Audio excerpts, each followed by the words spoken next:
Welcome you to the House of Ebon, where all your dreams come true. Today I have the lovely Dr. Banks.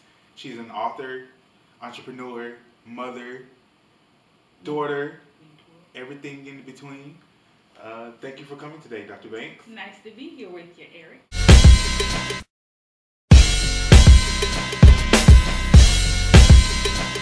So Dr. Banks lives in Atlanta, Georgia. She has two sons, Eric, me, and my brother, Justin. So tell us a little bit more about yourself. Well, as you already stated, we live in the metroplex of Atlanta, Georgia. We've been here now going on this year 14 years. We're originally from Florida, born and raised. Now I'm a Georgia peach. And that's basically it as far as how we migrated here. Okay. Tell the audience and myself some things that led you to become an entrepreneur. Well, going way back to as a child, I had this imaginary friend named Mr. Corrigan, and I would always go and write over my mother's important bills. And from then, I just think, as a child, I knew I had that business ownership spirit, and I've always wanted to do that. I mean, some of the things I would do is during the summer, back in my time, you got put out the house during the summer and you couldn't go back in until your parents called you. So we made use of our time by writing plays and selling our little so-called plays to the children in the community and making money. So 3 adjectives that you would describe yourself as being, as far as leaders are concerned. Giving, mentor, and a listener. Okay. You say a listener. What do you mean by you being a listener? Listener, there are 2 things about listening. You can be effective listening. You just be generalized as listening. But when you listen, you're listening to your employees beyond what they're saying in a natural sense when they're conversating between you on a day-to-day basis. But you go a little bit more in depth to see their needs.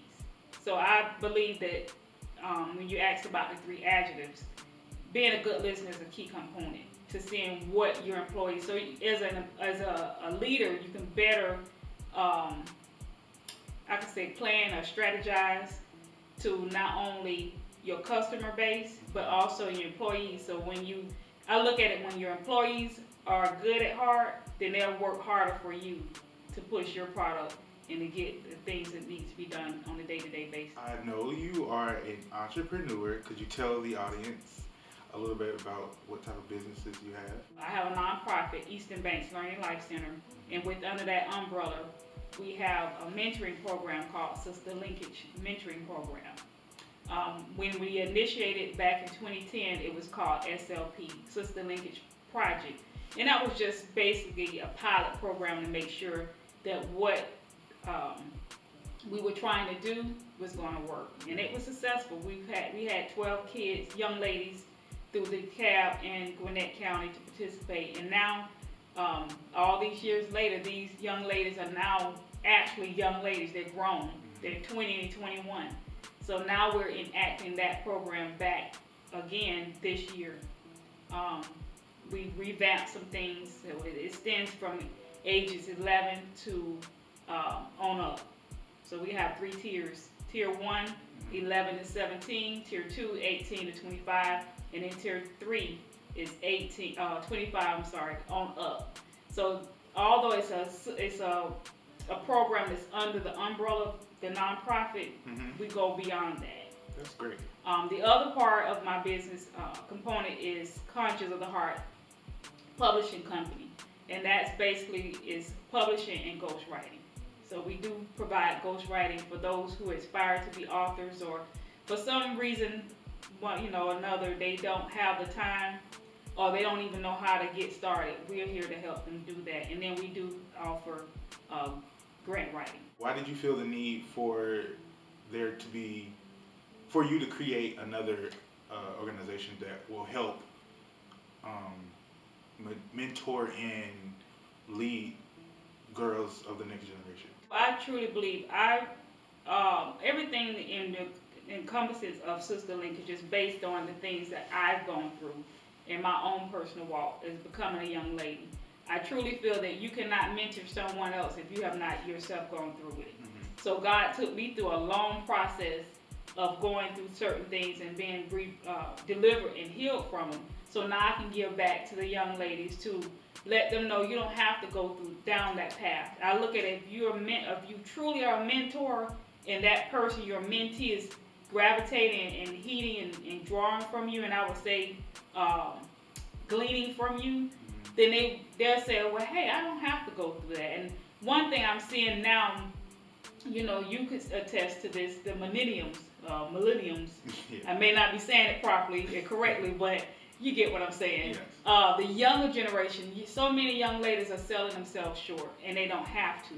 They're looking to, my whole point of having sister linkage, I want the young ladies to know you can do it. You don't need to shake your butt. You don't have to expose your body, because our bodies are our temple.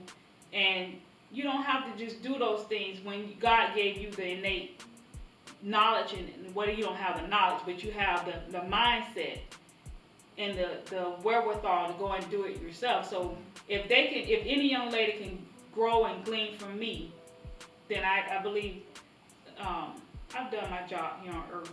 But that's one of the main things why I truly like to mentor others.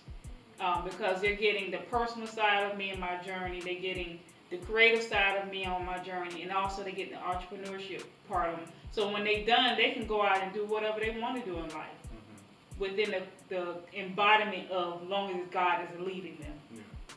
So, you know, sometimes we can go and do stuff ourselves, get out of His will. That ties us into our next book, our next topic of discussion. Her latest book, well, her first book, In Finding Him, I Found Me, came out last year, I believe. May of 2017. Last year. Year before. We're in 2019, guys. Sorry. But could you tell us, I read the book. No, I read this one, but we'll talk about that one later. So could you tell us a little bit about In Finding Him, I Found Me? Who is Him? Him, most people, is so funny. You got a man? I still tell that title. Some people get it and some like, well, what man hurt your feelings, or what man did it to you? It's not about a man, a flesh man. Yeah. It's about God.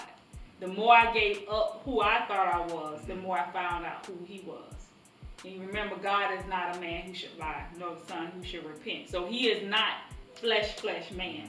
But the more I gave up me, who I thought Bessie was, and we get rid of the title, the more I gave up who I thought I was, then I found out who I really was by finding Him. One advice I would give to young ladies, and I say this because I've gone through a divorce, I've gone through hardship, I've gone through really not knowing what my purpose was here on earth. I went through the part of that I thought I had to have this man in my life to be who God called and created me to be.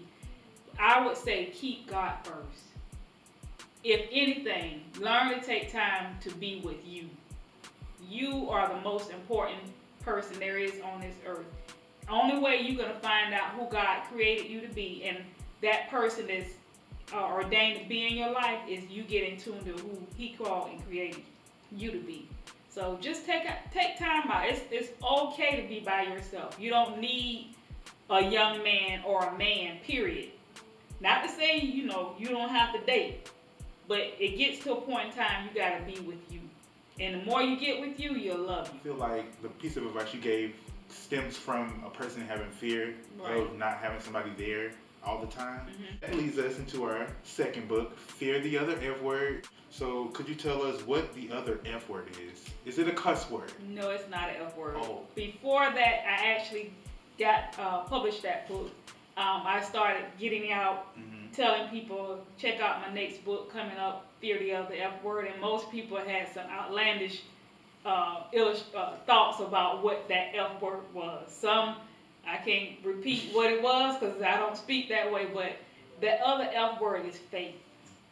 Faith, most people think about, when I speak of it, they think I'm talking about fear. No, I'm talking about faith. Because if you don't understand it, fear can stop you from having faith. And that is stepping out on faith to do what God called and created you to be. Just going and pursuing your dreams and your goals in life.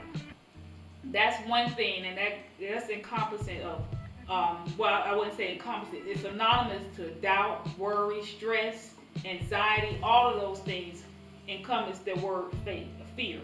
I put out something, I do have a blog out, and some time ago I said shoulda, coulda, woulda. You need to get out of that. That's the land of shoulda, coulda, woulda. That's fear. What if I do this and X, Y, Z happen? I could have, past tense, because you had that one of doing it, but you didn't do it. And then it all goes with fear. That is one thing that stops so many people from doing things in life. You know, they think about the unknown. Well, what if this happens? What if that? But what if you do it and you succeed?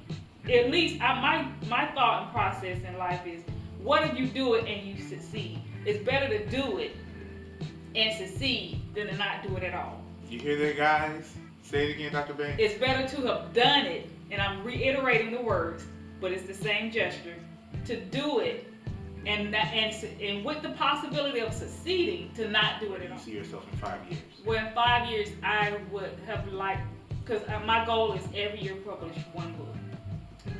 As I stated earlier, that Conscious of the Heart is a business that is a publishing company, and we do help other authors, aspiring authors, publish themselves. But my goal and my prayer is that 5 years now, and I can look back on this recording and say, wow, look how far I've gone. I want best-selling. Yeah. And I want it where I've done it from zero up. Meaning I didn't go out to mainstream publishing companies. I want to do it in-house. Not only do I want my books to go best-selling, I want those who come and join my brand to be bestsellers. So each step that I take, I want to take them on that journey. I want my latest book that's coming up in the next few months, and it's my first novel. I want to take that book and transpose it into a play. So that's something that's on the timeline in the next 2 to 3 years that I take it up to the next notch. So I want to be global. Thanks for tuning in today, guys. I hope you enjoyed this video. Thank you, Dr. Banks, for coming in today. Thank you for having me. And for all the books, Fear the Other F Word, and In Finding Him I Found Me, you can look at the description box below. All Dr. Banks' social media and website will be there. Comment, like, and subscribe to this channel. See you later. Bye. Good job, mama.